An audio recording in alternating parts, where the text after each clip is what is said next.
Hi hello నమస్తే welcome to మనం TV. States వృద్ధి రేట్లో తమిళనాడు ముందంజలో ఉండగా తర్వాత రెండో స్థానంలో ఆంధ్ర రాష్ట్రం అయితే ఉందని చెప్పి కేంద్రం వెల్లడించింది. దీనిపై చంద్రబాబు నాయుడు గారు కూడా కామెంట్ చేశారు, రైజింగ్ ఆంధ్ర అని. అంటే ఇప్పుడు ఆంధ్రప్రదేశ్ కి పూర్వ వైభోగం రాబోతుందా అనేది తెలుసుకోవడానికి ప్రయత్నం చేద్దాం. ఇప్పుడు మనతో ఉన్నారు ప్రముఖ పొలిటికల్ అనలిస్ట్ అప్పసాని రాజేష్ గారు. నమస్తే సార్. నమస్తే సార్, కూటమి పరిపాలన మొదలై కొంతకాలంలోనే ఇంతటి సక్సెస్ సాధించడానికి గల కారణాలు ఏంటి సార్? వాస్తవంగా 2023-24 ఆర్థిక సంవత్సరంతో కంపేర్ చేసినప్పుడు 2024-25 ఆర్థిక సంవత్సరం 2.02% అధికంగా వృద్ధి రేటు నమోదయ్యి గత గణాంకాలైన 6.19% వృద్ధి రేటు నుంచి ఇప్పుడు 8.21% వృద్ధి రేటుకి చేరుకోవడం ద్వారా దేశంలో సెకండ్ ప్రోగ్రెసివ్ స్టేట్గా ఆంధ్రప్రదేశ్ రాష్ట్రం నిలిచిందని చెప్పుకోవచ్చు. మనం వృద్ధి రేటు పరంగా చూసుకున్నప్పుడు తమిళనాడు 9.3% పైగా వృద్ధి రేటుతోటి తమిళనాడు ఇవాళ దేశంలో మొట్టమొదటి స్థానంలో నిలిస్తే ఆ తర్వాతి స్థానంలో ఆంధ్రప్రదేశ్ రాష్ట్రం నిలబడింది. సహజంగా మనకి భారతదేశంలో మోస్ట్ ప్రోగ్రెసివ్ స్టేట్స్గా తమిళనాడు, కర్ణాటక, మహారాష్ట్ర, తెలంగాణ రాష్ట్రాలను చెప్పుకుంటాం మనం. ఇవాళ ఒక్క తమిళనాడుని తప్పిస్తే మిగిలిన ప్రోగ్రెసివ్ స్టేట్స్ అయినా కర్ణాటక, మహారాష్ట్ర, తెలంగాణ కన్నా కూడా మెరుగైన గణాంకాలు నమోదు చేయడం ద్వారా ఆంధ్రప్రదేశ్ రాష్ట్రం సమీప భవిష్యత్తులో దేశంలో అభివృద్ధి చెందిన మిగిలిన రాష్ట్రాల సరసన నిలవటానికి కావాల్సిన దిశగా అడుగులు వేస్తున్నట్టుగా మనం భావించవచ్చు. అంటే ఇక్కడ గమనించుకోవాల్సింది ఏంటి అంటే పర్ క్యాపిటల్ ఇన్కమ్ పరంగా కూడా దేశంలో 3వ స్థానంలో ఆంధ్రప్రదేశ్ రాష్ట్రం నిలిచింది. తమిళనాడు, కర్ణాటక తర్వాత 3వ స్థానంలో ఆంధ్రప్రదేశ్ రాష్ట్రం నిలవగలిగింది. అంటే తలసరి ఆదాయం పెరుగుతూ ఉంది, జిఎస్డిపి వృద్ధి రేటు పెరుగుతూ ఉంది. ఈ జిఎస్డిపి వృద్ధి రేటు పెరుగుదలలో కూడా ప్రధానంగా వ్యవసాయ రంగం, ఉద్యాన రంగం అంటే అగ్రికల్చర్ అండ్ హార్టికల్చర్ విభాగాలు చాలా ప్రధానంగా కీలక భూమికి పోషిస్తూ ఉన్నాయి. మనకు తెలుసు ఇవాళ భారతదేశం నుంచి ఆక్వా ఉత్పత్తుల్లో ఆంధ్రప్రదేశ్ రాష్ట్రం చాలా కీలక స్థానంలో నిలబడింది. భారతదేశానికి ఫారిన్ ఎక్స్చేంజ్ ఆర్జించడంలో కానీ, అలాగే ఆక్వా ఎగుమతులు భారతదేశంలోనే గణనీయంగా ఎగుమతులు ఆంధ్రప్రదేశ్ రాష్ట్రం నుంచి జరగటం ద్వారా ఆక్వా రంగంలో కూడా భారతదేశంలోనే ఆంధ్రప్రదేశ్ రాష్ట్రం గణనీయమైన వృద్ధి గత కొన్ని సంవత్సరాలుగా సాధిస్తూ వస్తుంది. అయితే ఇక్కడ మనం గమనించుకోవాల్సింది ఏంటి అంటే ఇప్పుడు నమోదైన ఈ గణాంకాలు పారిశ్రామిక వృద్ధి పరంగా చూసుకుంటే ఒక మోస్తరుగానే ఉన్నాయి. అంటే చెప్పుకోదగ్గ వృద్ధి పారిశ్రామిక రంగంలో పెద్దగా లేదు. కానీ ఇప్పుడు ఎన్డీఏ కూటమి అధికార బాధ్యతలు చేపట్టిన తర్వాత ఇప్పుడు జరిగిన పారిశ్రామిక ఒప్పందాలు దాదాపుగా ఇప్పటికే 6-7 లక్షల కోట్ల రూపాయల పైగా పారిశ్రామిక ఒప్పందాలు జరుగున్నాయి. అవి గ్రౌండింగ్ అవటానికి కావాల్సిన ఏర్పాట్లు జరుగుతున్నాయి. భూమి కేటాయింపులు, ముందస్తు అనుమతులు, వాటికి కావాల్సిన ఇన్ఫ్రాస్ట్రక్చర్ క్రియేషన్ ఇవన్నీ జరుగుతున్న నేపథ్యంలో వాటి ద్వారా క్రియేట్ చేయబడి సుమారుగా ఇప్పటికి ఎష్యూర్ అయిన వరకు ఒక 5 లక్షల మంది వరకు ఉపాధి కల్పన జరగడానికి ఆస్కారం ఉంది అని చెప్పని. అంటే రాష్ట్రానికి పారిశ్రామిక పెట్టుబడులు రప్పించుకోవటం, ఆ పారిశ్రామిక సంస్థలు సక్రమంగా సకాలంలో గ్రౌండింగ్ అవటం, వాటి ద్వారా ఉపాధి కల్పన గనక పూర్తిగా సఫలీకృతం అయితే 2025-26, 26-27 నాటికి మరింతగా వృద్ధి సాధించడానికి ఆస్కారం ఉంది. చంద్రబాబు నాయుడు గారి ప్రభుత్వం 2014-19 మధ్యకాలంలో పరిపాలన చేసిన నాటిలో కూడా 2015-16 సంవత్సరంలో 12% పైగా వృద్ధి రేటు, 2017-18 సంవత్సరాల్లో 10 పైగా వృద్ధి రేటు తోటి అప్పుడే డబుల్ డిజిట్ గ్రోత్ రేటుకి చేరుకోగలిగింది.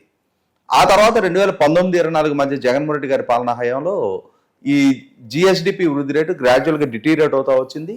చివరిగా 2023-24 సంవత్సరానికి వచ్చేప్పటికి 6.19% మాత్రమే నమోదు చేసింది.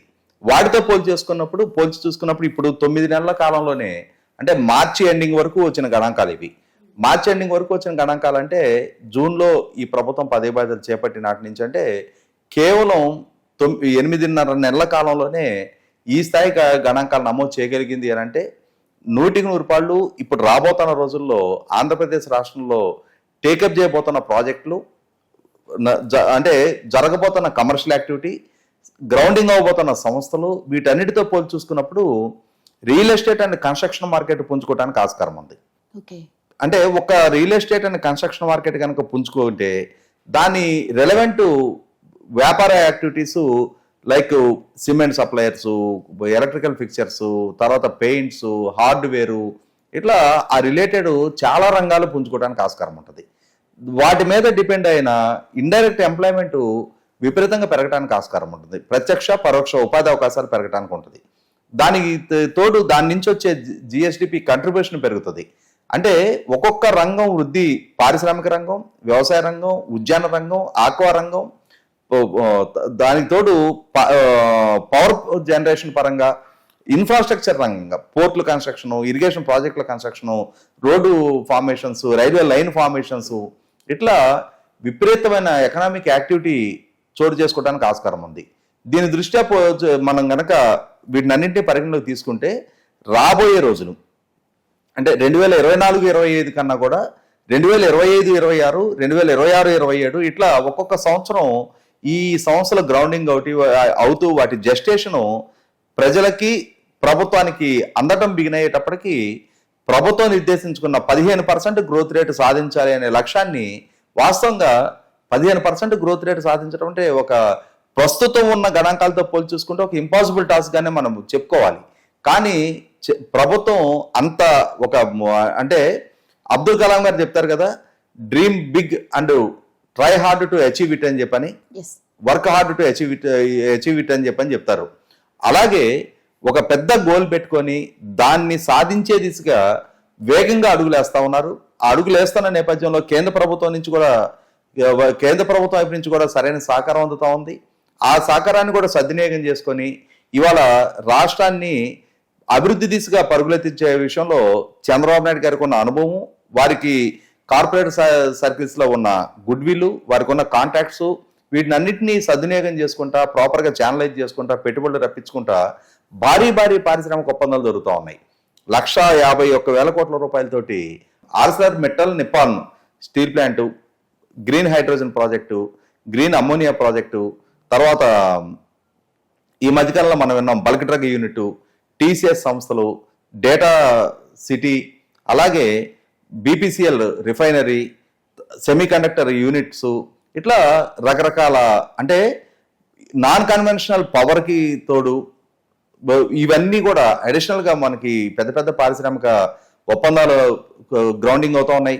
1,000 కోట్ల రూపాయలతోటి అమరావతి నగర నిర్మాణ పనులు వేగం పుంజుకుంటా ఉన్నాయి.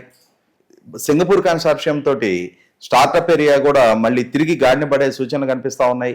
పోలవరం ప్రాజెక్ట్ లాంటి ప్రాజెక్టులు ఆల్రెడీ అంటే చాలా వేగంగా పనులు పురోగమిస్తూ ఉన్నాయి. వీటికి తోడు గోదావరి బనకచెర్ల 80,000 కోట్ల రూపాయలతోటి ఆ ప్రాజెక్టు నిర్మాణానికి కూడా ప్రభుత్వం సంసిద్ధం అవుతా ఉన్న నేపథ్యంలో రాబోయే 3-4 సంవత్సరాల్లో ఆ ప్రాజెక్టు కూడా పూర్తి చేయాలని లక్ష్యంగా పెట్టుకున్న నేపథ్యంలో రాష్ట్ర వ్యాప్తంగా శ్రీకాకుళం జిల్లా నుంచి అనంతపూర్ జిల్లా వరకు ఎకనామిక్ యాక్టివిటీ వేగం పుంజుకోవడానికి ఆస్కారం ఉంది. తద్వారా లక్షలాదిగా ఉపాధి కల్పనకు ఆస్కారం ఉంది. లక్షలాదిగా ఉపాధి కల్పన ఎప్పుడైతే జరుగుతుందో డెఫినెట్గా మార్కెట్ పొటెన్షియాలిటీ పెరుగుతుంది, మార్కెట్ ప్రాస్పెక్ట్స్ పెరుగుతాయి, దాని నుంచి ఎకనామిక్ యాక్టివిటీ పెరుగుతుంది, వెల్త్ జనరేషన్ జరుగుతుంది, ప్రభుత్వానికి ట్యాక్స్ రెవెన్యూస్ పెరుగుతాయి. ఇవన్నీ ఒకదానికొకటి యాడప్ అవుతా ఉంటే రాబోయే 2029 నాటికి రాష్ట్రాన్ని సుభిక్షంగా అభివృద్ధి చేయడమే కాకుండా తాము వాగ్దానం చేసిన 20 లక్షల ఉపాధి కల్పన దిశగా కూడా అడుగులు పట్టడం, తద్వారా రాష్ట్రాన్ని దేశంలో నెంబర్ 1 స్థానానికి చేర్చగలగటంలో ఎన్డీఏ కూటమి ప్రభుత్వం సఫలీకృతం అవ్వటానికి మార్గం సుగమవుతున్నట్టుగానే మనం భావించవచ్చు. దీన్ని దృష్టిలో పెట్టుకొని చంద్రబాబు నాయుడు గారు కూడా రైజింగ్ ఏపీ, అభివృద్ధి చెందుతున్న ఏపీ అని చెప్పని నిన్న ఎప్పుడైతే కేంద్ర ప్రభుత్వం నుంచి గణాంకాలు విడుదలైనయో పాలకుడిగా డెఫినెట్గా ఆయనకు ఆ సంతోషం ఉంటుంది. నా పాలన మెరుగైన ఫలితాలను ఇస్తూ ఉంది అనేది కేంద్ర ప్రభుత్వం అధికారికంగా ధృవీకరణ చేసిన గణాంకాల ద్వారా నిర్ధారణ అవుతుంది. కాబట్టి ఆయన ట్వీట్ చేయటాన్ని కూడా మనం ఆహ్వానించవచ్చు. Right, thank you sir.